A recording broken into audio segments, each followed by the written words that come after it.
Yeah, okay, skip to the good part, thank you. Before starting, just a quick reminder that I honestly don't think should be necessary, but this is the internet and I just can't predict what will rub off the wrong way certain people. So a disclaimer, I'm just an idiot that somehow found access to a computer and I'm making this because I have nothing better to do other than suck up to these 7 beautiful morons that have taken over the world. If you find yourself to be offended, then scratch your ass real well and let me know in the comments. I live off the drama after all. Now, without a further ado, let's begin, bitches.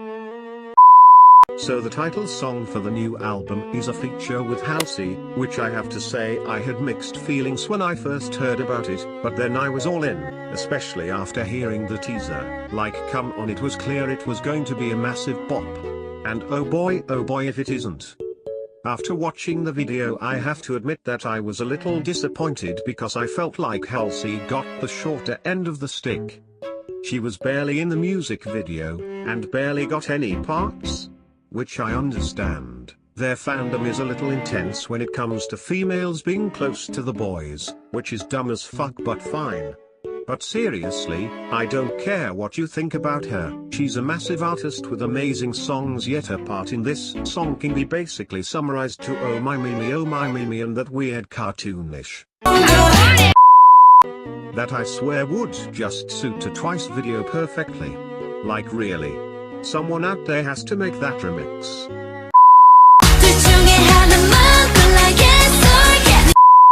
I know that BTS is trying to get the #1 spot, and because of that they have to play this weird sort of music business Game of Thrones marketing shenanigan, but I still felt a little bad for Halsey dancing in the pretty pajamas. She seemed happy though, so I guess that's fine.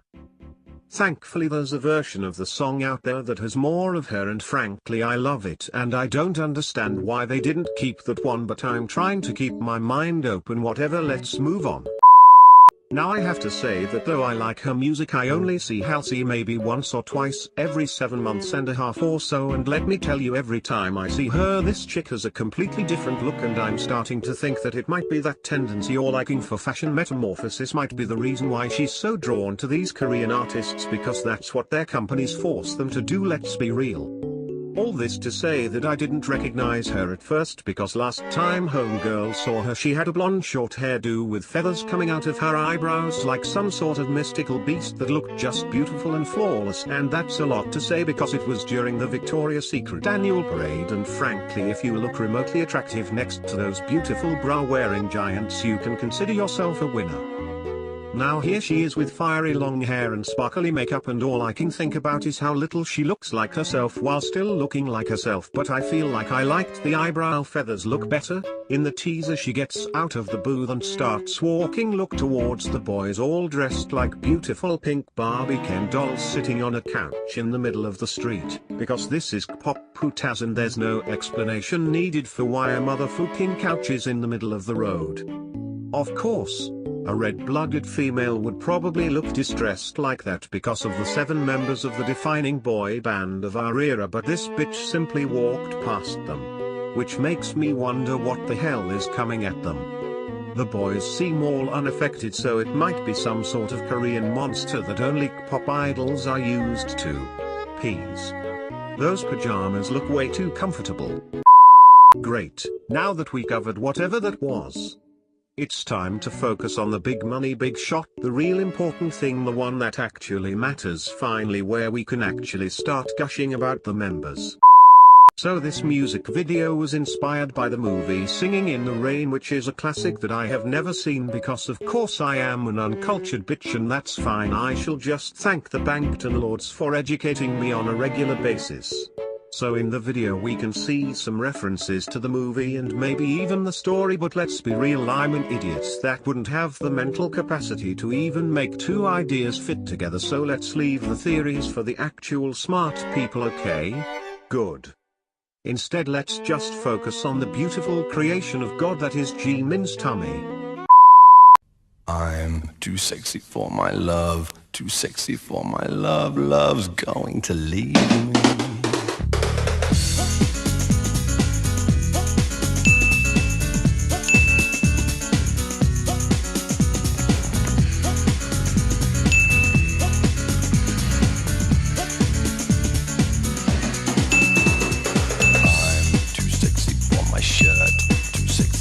shirt, so sexy it hurts.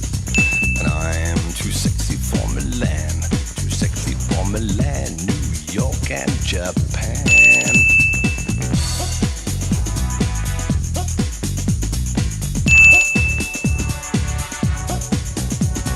And I am too sexy. Thinking about it, this is a great transition that will allow us to talk about the massive disrespect that featured this music video.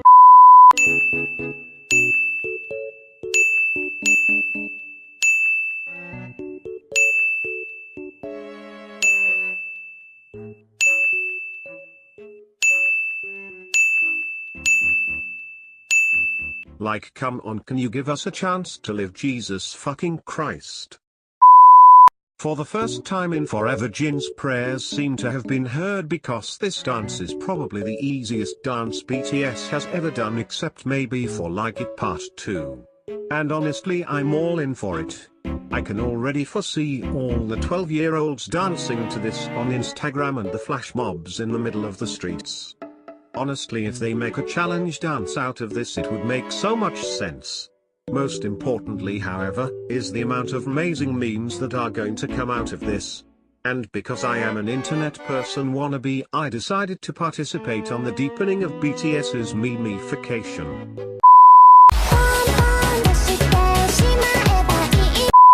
Kiki, do you love me? Are you riding? Say you never ever leave. We're all in this together. Once we know that we are, we're all stars and we see. 안녕하세요. 저는 방탄소년단 황금만이 뚜뚜뚜. My favorite part of the video, however, has to be the couch. Yes, that same couch that was in the middle of the street in the teasers plays an incredibly important role in the music video itself. Like, we get an actual origin story for it and everything. It might look like all fun and games, but imagine how mortifying it must have been for that poor yellow couch to be propelled by a giant love sign. Like, we actually learn how it got to the middle of the streets. It's a memorable moment in BTS music video history, because for once we actually have a storyline that doesn't have any loose ends. How that couch became a magic levitating / car couch is a completely different story. Please submit that to MatPat to see if he makes a believable theory about it. Anyways, this was my little contribution to the world. Thank you for watching until the end if you did. Once again, be free to comment what your thoughts were, and if you want to go the extra mile, you can always subscribe for more content like this and other pop/BTS related videos. It's always free and it will make my ass a little less itchy on top of making me smile. Peace out. You thought I forgot about him, didn't you? Well, never, you putas.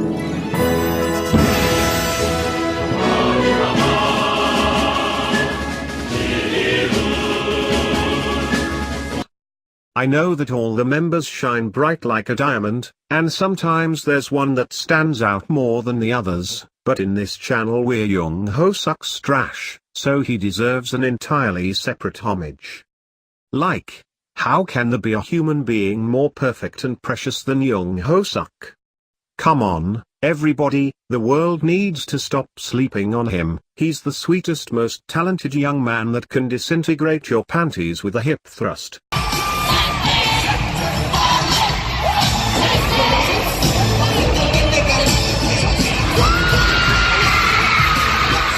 He's considerate and talented, and look at that forehead and his smile, and OMG, can we talk about his dancing and that deep sexy voice he does when rapping? Oh my, oh my.